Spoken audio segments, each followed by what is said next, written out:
मैं किरण और स्वागत है आपका हमारे YouTube चैनल की ऑनलाइन क्लासेस में। रिटायरमेंट ऑफ पार्टनरशिप चल रहा था जिसमें हमने जॉइंट लाइफ पॉलिसी डिस्कस किया था लास्ट क्लास के अंदर। जॉइंट लाइफ पॉलिसी में भी जब प्रीमियम को एज एक्सपेंस माना जाए तो हम किस तरीके से अकाउंटिंग करते हैं और एज ए इन्वेस्टमेंट माना जाए तो हम किस तरीके से अकाउंटिंग करते हैं। ये 2 पॉइंट अपन ने डिस्कस कर दिए। आज अपन 3rd पॉइंट इसका डिस्कस कर रहे हैं जहां पर हमारे पास में हम पॉइंट करने वाले हैं रिटायरमेंट ऑफ पार्टनर। हिंदी में अगर कहें तो साझेदार की निवृत्ति।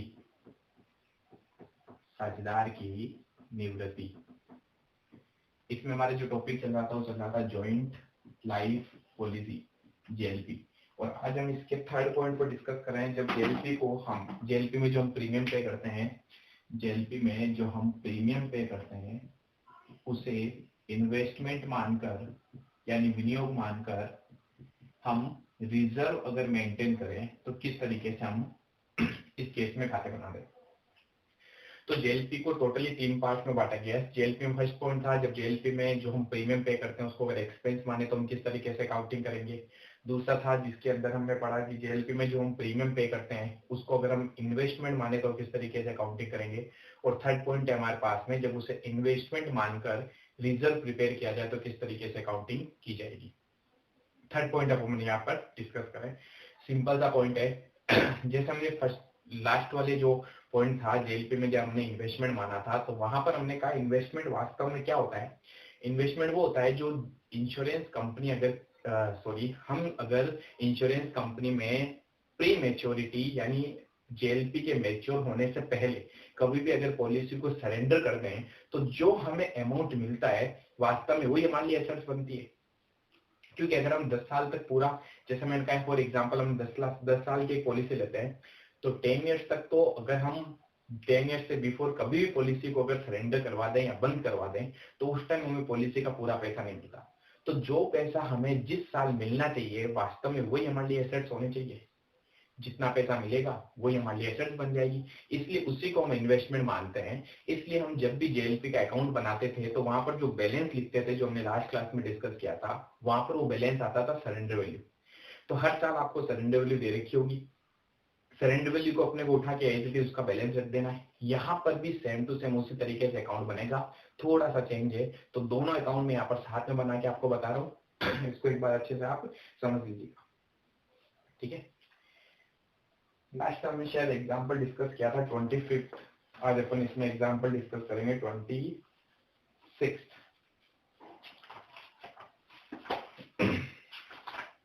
एग्जांपल नंबर 26, पेज नंबर है हमारे पास में है 132।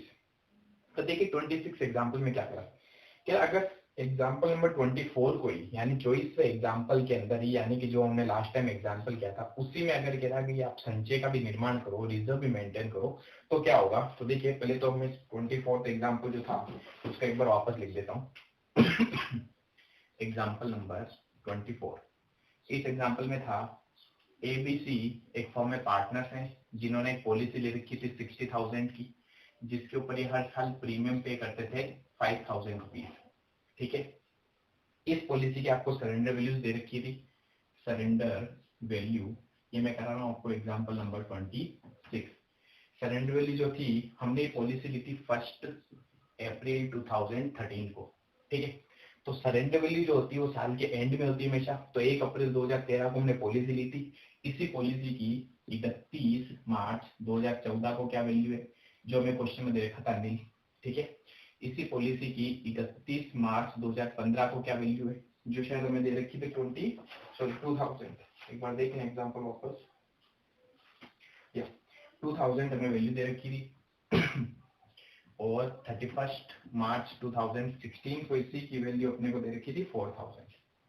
और फिर क्वेश्चन कह रहा था कि पार्टनर की डेथ हो गई थी 5 अप्रैल 2016 को डेथ हो गई और डेथ हुई थी शायद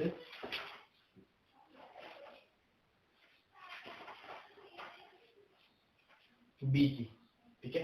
तो बी की डेथ हो गई, बीज डेथ, और इंश्योरेंस कंपनी से हमें अमाउंट मिल गया था 8 तारीख को, 8 अप्रैल 16 को हमें अमाउंट रिसीव हो गया। तो लगभग मैंने पूरा का पूरा क्वेश्चन यहाँ पर वापस उतार दिया।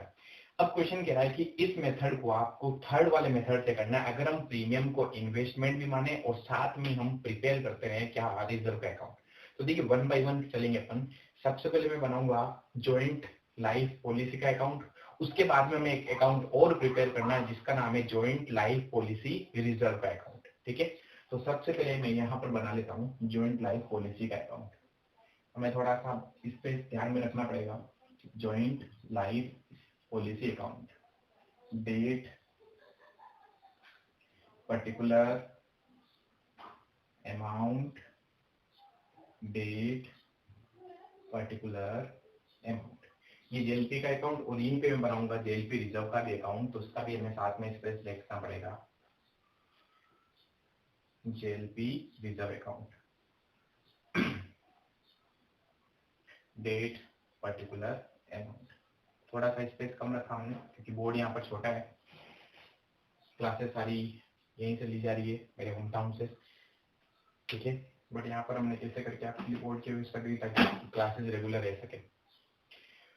अब सबसे पहले अपन अकाउंट बनाएंगे जॉइंट लाइफ पॉलिसी का, उसके बाद में हम अकाउंट प्रिपेयर करेंगे जॉइंट लाइफ पॉलिसी रिजर्व का account, joint life policy reserve का अकाउंट। वन बाय वन पहले फिनिश करेंगे। सबसे पहले यहाँ पर आ जाइए, एंट्रीज आपको याद होनी चाहिए। एंट्री सिंपल सी है, वो की वही एंट्री थी। सबसे पहले एंट्री प्रीमियम पे करने पर हमारे यहाँ से पैसा जा रहा है, joint life policy account debit, हमारे यहाँ से कैश गई तो क्या लिखेंगे टू कैश। किस दिन पॉलिसी ली थी हमने 1 अप्रैल को, तो 1 अप्रैल को हमने ली थी पॉलिसी और 1 अप्रैल को अपन प्रीमियम पे करेंगे। प्रीमियम पे करने पर बताइए क्या एंट्री करें, तो 1 अप्रैल 2013, 1 अप्रैल 2013 को जेएलपी प्रीमियम पे करेंगे, joint life policy account debit to cash, तो यह आ जाएगा टू कैश। कितना प्रीमियम पे करना है 5000। ठीक है, पहले लिंक कराऊंगा। जब अपन इसको इन्वेस्टमेंट मानते थे तो क्या करते थे, इन्वेस्टमेंट जब मानते थे तो हर साल के एंड में हम निकालते थे इसका बैलेंस, जो यहाँ लिखते थे साल के एंड में 31 मार्च 2014 by balance CD surrender value, ये इन्वेस्टमेंट की वैल्यू आती थी। हमने कहा अगर किसी चीज को इन्वेस्टमेंट मानना है यानी कि बैलेंस शीट में शो करना, और कोई चीज बैलेंस शीट में तभी जाती है जब उस अकाउंट का हम बैलेंस निकालते हैं। तो यहाँ पर मैंने इस अकाउंट का क्या निकाल दिया, बैलेंस। बैलेंस में हमेशा सरेंडर वैल्यू लिखना है, क्योंकि हमारे लिए वास्तव में इन्वेस्टमेंट क्या बनेगा, अगर मैं इस पॉलिसी को आज ही सरेंडर कर दूं तो इंश्योरेंस कंपनी में कितने रुपए देगी, वही तो वास्तव में इन्वेस्टमेंट बनेगा। ठीक है, इसलिए आपको क्वेश्चन में हमेशा सरेंडर वैल्यू दे रखी होती है, तो इस बैलेंस में हमेशा क्या लिखना है, सरेंडर वैल्यू। 31 मार्च 2014 को सरेंडर वैल्यू क्या है, नील, जीरो, तो हम भी यहाँ लिख देंगे जीरो। और अब जो भी बैलेंस बच रहा था वो हम सेकंड मेथड में कहाँ ट्रांसफर कर रहे थे वास्तव में, पहले सेकंड मेथड की बात करता हूँ। 31 मार्च 2014 को ये जो बैलेंस बचता था हम डाल देते bye profit and loss account के अंदर। हमने कहा कितना बैलेंस बचा, 5000। अब इस 5000 को हम कहाँ ट्रांसफर कर रहे थे, प्रॉफिट एंड लॉस अकाउंट में। इस मेथड में ये नहीं करना। थर्ड मेथड में हमें क्या करना है, सबसे पहले जो भी बैलेंस आएगा उस बैलेंस को अपने को ट्रांसफर करना है जेएलपी रिजर्व के अकाउंट में, और फिर जेएलपी रिजर्व से हमें पी&एल अकाउंट के अंदर ट्रांसफर करना पड़ेगा। क्लियर, यानी कि अब जो चीज मैं पहले यहाँ पर बाय पी&एल लिख रहा था, फर्क सिर्फ इतना है, वो चीज यहाँ पर आएगी जेएलपी रिजर्व बस। ठीक है, तो बाई साइड में मैं लिख दूंगा by joint life policy reserve, और ये आ जाएगा बैलेंसिंग फिगर 5000। तो सिंपल है, कोई फर्क नहीं है सेकंड और थर्ड मेथड के अंदर। इस अकाउंट पे तो सिर्फ फर्क क्या है, जहां जहां बाय पी&एल लिख रहे थे वहां अपने को क्या लिखना है, बाय जेएलपी रिजर्व। यानी कि हम पूरा अमाउंट पी&एल अकाउंट में ट्रांसफर नहीं करेंगे, जो भी बैलेंस होगा वो सबसे पहले जाएगा जेएलपी रिजर्व में, और जेएलपी रिजर्व से हम जो भी बैलेंस बचेगा उसको पी&एल में ट्रांसफर करेंगे। ठीक है, चलिए अब देखिए आगे, पिछले बैलेंस को आगे लेके आओ। पिछला बैलेंस जब आगे आएगा तो 1 अप्रैल 2014 को, ठीक है, क्या लिखेंगे, to balance BD, to balance BD. कितना बैलेंस था, जीरो। अब इस साल पहली तारीख को वापस प्रीमियम पे करना पड़ेगा। प्रीमियम पे करने पर क्या एंट्री करेंगे, again joint life policy account debit 1 अप्रैल 2014 को, और क्या लिख देंगे, टू कैश अकाउंट। ठीक, कितना प्रीमियम पे करना है, 5000। फिर साल के एंड में आ जाओ, और एंड में आते ही वापस क्या निकाल लो, बैलेंस 31 मार्च 2015 को बाय बैलेंस सीडी। यहाँ हमेशा आती सरेंडर वैल्यू। इस दिन सरेंडर वैल्यू हमारे पास में थी 2000, जो क्वेश्चन में दे रखी है। तो इस 2000 को यहाँ लिख दो और फिर हमने कहा जो भी बैलेंस बच जाएगा उसको कहाँ ट्रांसफर करना है, पीएनएल में नहीं, जेएलपी रिजर्व में। सिंपल है। तो यहाँ लिख देंगे by joint life policy reserve balancing figure 5000 आया। 5000 जिसकी टोटल ज्यादा दोनों तरफ लिखो, बैलेंस निकालना आता है। इसमें से 2000 लेस करेंगे तो क्या बच जाएगा, 3000 कहाँ चला जाएगा, जेएलपी रिजर्व में। अगेन पिछले साल के बैलेंस को आगे लेके आओ, ऐसा तब तक करना है जब तक किसी पार्टनर की डेथ नहीं हो जाती। ठीक है, तो पिछले साल का बैलेंस आगे लेके आए, टू बैलेंस बीडी, पिछले साल थे 2000, इस बार भी 2000। फिर इस साल के फर्स्ट डे को अपन क्या करेंगे, प्रीमियम पे करेंगे। डेथ हो रही है कब, 5 अप्रैल 2016 को, तो तब तक तो अपने को जाना ही पड़ेगा। फिर 1 अप्रैल 2015 को अगेन हम पे करेंगे, तो क्या लिखेंगे, टू कैश प्रीमियम पे करना है, कितने का, 5000 का। फिर साल के एंड में आ जाओ, एंड में आते क्या निकाल लो बैलेंस, 31 मार्च 16, 31 मार्च 2016। अब 4 दिन बाद में, 5 दिन बाद में हुई पार्टनर की डेथ। तो अभी देखते हैं उस दिन क्या करेंगे, पहले बैलेंस तो निकालें, बाय बैलेंस सीटी। हर साल के एंड में बुक्स बंद करनी है, हर साल के एंड में हमें बैलेंस लिखना है। ये जो बैलेंस आता है ये सरेंडर वैल्यू ही होती है। तो यहाँ की सरेंडर वैल्यू थी हमारे पास में 4000। ठीक, फिर साल के एंड में बैलेंस निकालो, जो भी बैलेंसिंग फिगर आएगा वो बैलेंसिंग फिगर पार चला जाएगा जेएलपी रिजर्व में। तो यहाँ लिखेंगे by JLP reserve balancing figure. तो टोटल था 7000, 7000 में से 4000 गए तो रिमेनिंग हमारे पास बच गए 3000। ये कहाँ चला जाएगा, बैलेंसिंग फिगर जेएलपी रिजर्व में। फिर पिछले वाले बैलेंस को अगेन आगे लेके आएंगे 1 अप्रैल 2016। इस दिन पिछला बैलेंस आगे आएगा तो टू बैलेंस बीडी, कितना, 4000 रुपए। इस 4000 को अपन पिछले वाले को आगे लेके आए। अब इस दिन क्या हो रहा है, पहले 1 तारीख आएगी, उसके बाद 5 तारीख आएगी। 5 तारीख को डेट हो रही तो 1 तारीख को तो प्रीमियम पे करने की डेट आएगी, तो प्रीमियम तो पे करना ही पड़ेगा। तो पहले प्रीमियम पे कर देते हैं, 1 अप्रैल 2016। प्रीमियम पे करने पर क्या लिखेंगे, JLP account debit to cash, JLP account debit to cash account. इन सब में ना अकाउंट लिखना होता है, मेरी आदत नहीं है इसलिए मैं लिखता हूँ। चलिए, तो 5000 हमने प्रीमियम तो पे कर दिया। अब समझिएगा 5 तारीख आएगी, 5 तारीख को हम इंश्योरेंस कंपनी के पास जाएंगे, पैसा मांगेंगे। ठीक है, पैसा मांगने की तो एंट्री कर दो। पैसे मांगने पर वही एंट्री होती है जो हमने लास्ट पॉइंट में करी थी, इंश्योरेंस कंपनी से पैसा मांगूंगा, इंश्योरेंस कंपनी को डेटर्स बनाऊंगा, तो एंट्री करूंगा insurance company account debit to, किस चीज के पैसे मांग रहा हूँ, ज्वाइंट लाइफ पॉलिसी के। तो ज्वाइंट लाइफ पॉलिसी में आ जाएगा बाय इंश्योरेंस कंपनी, 5 अप्रैल 2016। पैसे मांगेंगे तो क्या एंट्री करेंगे, बाय इंश्योरेंस कंपनी, कितने, पूरे 7000, क्योंकि ज्वाइंट लाइफ पॉलिसी थी, किसी भी पार्टनर की डेथ होती तो इंश्योरेंस कंपनी पूरा पैसा देगी। 7000 हमने मांग लिए। अब इंश्योरेंस कंपनी में पैसा देगी। पैसा देने पर यहाँ हम कोई एंट्री नहीं करते, क्योंकि कैश रिसीव होने पर हमें हमारी जगह एंट्री होती है, पैसा आएगा cash account debit to insurance company. Insurance company हमने को पैसा देगी, तो कैश आ रही है। इंश्योरेंस कंपनी का हमने कहीं खाता नहीं खोला, हमने सिर्फ जेएलपी का खाता खोल रखा है, तो पैसा मिलने पर कहीं पर भी जेएलपी में एंट्री नहीं होती है। अब हमने कहा ये जो बैलेंस बच जाता है इसको हम क्या कर रहे थे, डिस्ट्रीब्यूट कर रहे थे, बट किस मेथड में, सेकंड मेथड में। थर्ड मेथड में अपने को क्या करना है, सेम वो का वही प्रोसीजर है, पैसा मिलने की भी एंट्री कर दी। अगर ये जेएलपी रिजर्व का अकाउंट नहीं बोलता तो हम सीधा यहाँ से जो भी बैलेंस बच जाएगा उसको पार्टनर्स में डिस्ट्रीब्यूट कर देते, एबीसी जो भी पार्टनर में। लेकिन जब क्वेश्चन आपको जेएलपी रिजर्व का अकाउंट बनाने के लिए बोले तो यहाँ आके अपने को रुकना पड़ता है, और अब सबसे पहले अपने को जेएलपी रिजर्व का अकाउंट खत्म करना पड़ेगा। और जेएलपी रिजर्व का अकाउंट का जो बैलेंस आएगा साल के एंड में, यानी इस दिन जब पार्टनर की डेथ हो रही है, तो जो भी बैलेंस बचता है सबसे पहले उस बैलेंस को वापस यहाँ से उठा के अपन को यहाँ ट्रांसफर करना पड़ेगा, और फिर सबसे पहले ये अकाउंट फिनिश होगा, फिर ये अकाउंट खत्म होगा। ठीक है, इसलिए क्योंकि यहाँ से कुछ बैलेंस यहाँ पर अभी आने वाला है, इसलिए अपन इसको पहले खत्म नहीं कर सकते। पहले यहाँ का बैलेंस यहाँ आएगा, उसके बाद में अपन इसको खत्म करेंगे।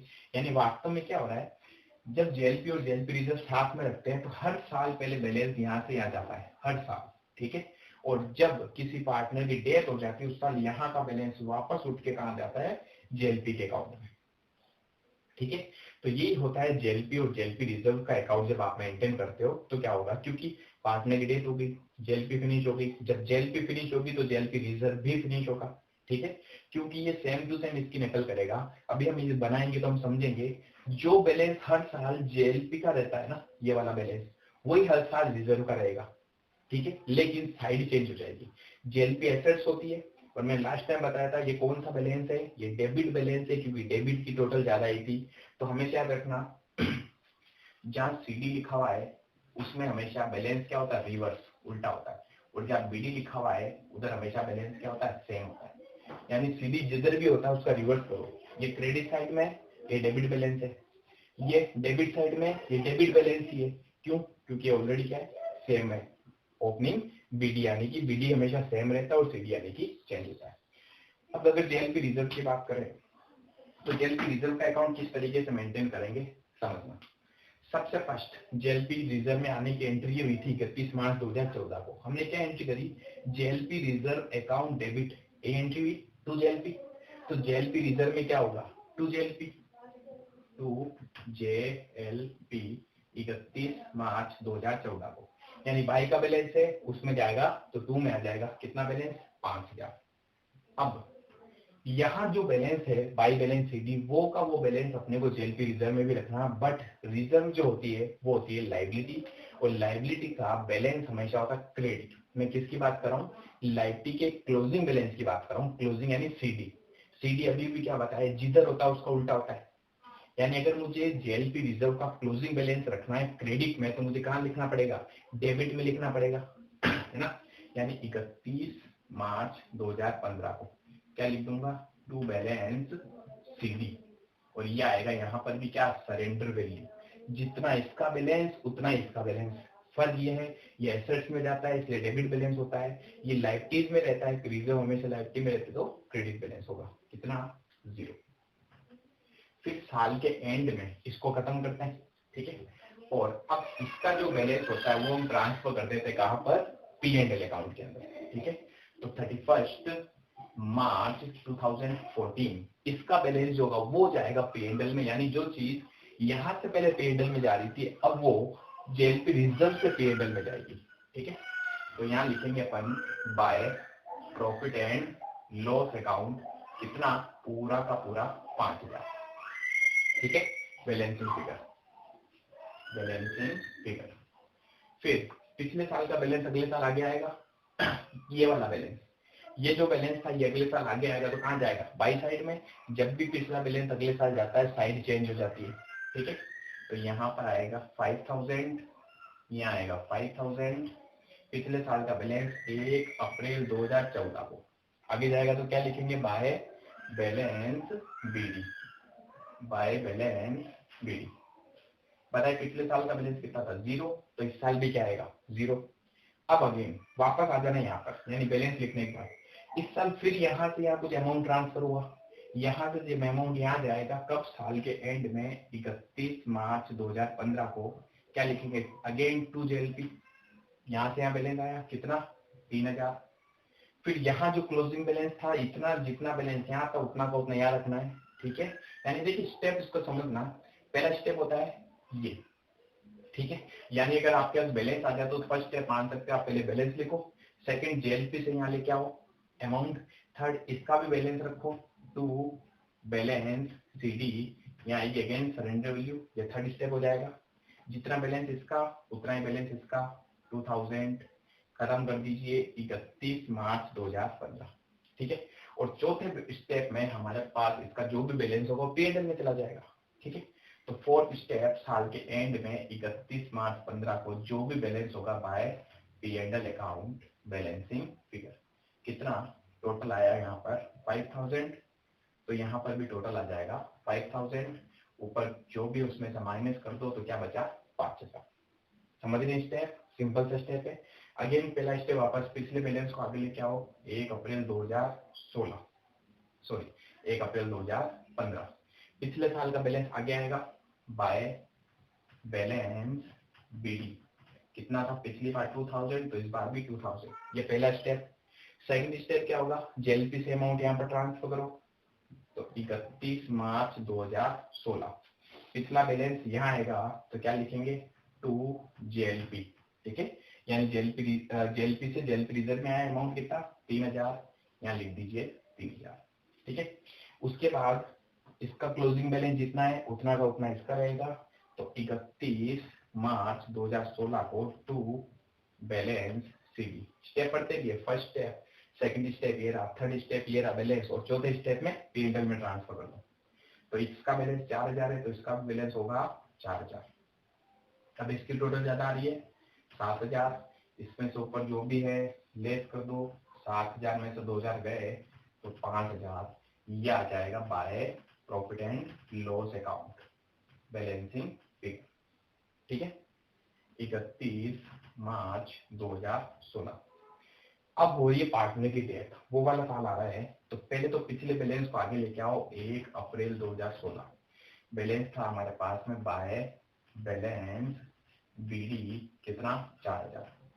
अब क्योंकि ये जो अमाउंट आता है ना ये वाला, ये साल के एंड में आता है, अब साल का एंड तो हुआ ही नहीं, उससे पहले पार्टनर की होगी डेट, तो अब इस अकाउंट में जो भी बैलेंस पड़ा है उसको एज इट इज उठा के कहाँ ट्रांसफर कर दीजिए, जॉइंट लाइफ पॉलिसी अकाउंट में। यानी अब इसका जो भी बैलेंस होगा किस तारीख को, जब पार्टनर की डेथ होती है 5 अप्रैल 2016 को, और लिख देंगे 2JLP बैलेंसिंग फिगर। कितना बैलेंस पड़ा हमारे पास 4000, ये 4 का 4000 उठा के ट्रांसफर कर दो, बस 4000, ठीक है। उसके बाद अब इस अकाउंट को कंप्लीट करते हैं। इस अकाउंट में अब क्या होगा, ध्यान देना, सबसे पहले उसको खत्म किया हमने, उसका जो भी बैलेंस था पहले यहाँ ट्रांसफर होगा, यानी ये अमाउंट पहले यहाँ आएगा। उसके बाद इसका जो भी बैलेंसिंग फिगर होता है उसको बांट दीजिए पार्टनर, ठीक है, जो भी पार्टनर से जो भी उनका प्रॉफिट शेयरिंग रेशियो दिया हुआ था। तो इस 4000 को अगर मैं यहाँ लाऊंगा तो देने का आएगा पाई साइड में, एंट्री क्या है इसकी, जेएलपी रिजर्व अकाउंट है टू जेएलपी, तो जेएलपी में क्या होगा बाय जेएलपी रिजर्व। एक खाते से उठ के जब कोई चीज दूसरे खाते में जाएगी साइड चेंज हो जाएगी, कितने 4000, ये 4000, और अब इसका जो भी बैलेंसिंग फिगर आएगा वो डिस्ट्रीब्यूट कर दीजिए पार्टनर्स में, ठीक है। तो इसकी टोटल आ रही है हमारे पास 64,000, 64,000, 64,000 में से लेस करेंगे तो बच जाएगा 55,000।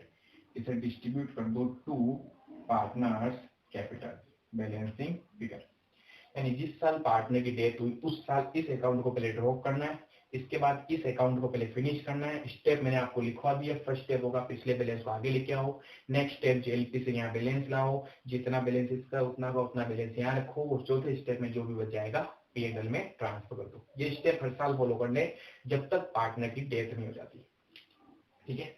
अब 55,000 को तीनों पार्टनर्स में डिस्ट्रीब्यूट कर दीजिए, ए बी और सी, जिनका शायद रेशियो था 3:2:1, 8 अप्रैल 2016। तो जो भी उनका बैलेंसिंग फिगर आएगा उसको तीनों पार्टनर्स में डिस्ट्रीब्यूट अगर करें अपन, तो अमाउंट आ रहा है हमारे पास 27,500, 27,500 डिवाइड बाय 3 × 2, 18,333 और 9,167। तो ये था हमारे पास में थर्ड मेथड, जब हम जेएलपी को क्या माने, इन्वेस्टमेंट, और किसका निर्माण करें, जेएलपी रिजर्व का, यानी संचय विनियोग मानकर विनियोग संचय का जब निर्माण किया जाए तो हम इस तरीके से अकाउंट बनाते हैं। तो सिंपल है। क्या डिफरेंस है सेकंड और इस मेथड के अंदर, वहां हर बार पीएनएल में जाता था, यहाँ पहले जेएलपी रिजर्व में जाएगा, फिर उसके बाद जेएलपी रिजर्व का अकाउंट फिनिश करेंगे।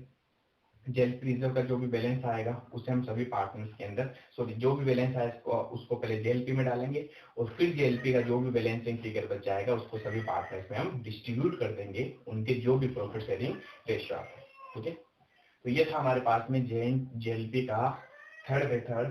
तो लगभग यहाँ पर हमारी जेएलपी क्या हो जाती है, फिनिश हो जाती है। अब एक क्वेश्चन है जेएलपी का 13 क्वेश्चन, जो आप एक बार घर पे ट्राई करेंगे इसको, ठीक है। तब तक के लिए थैंक यू।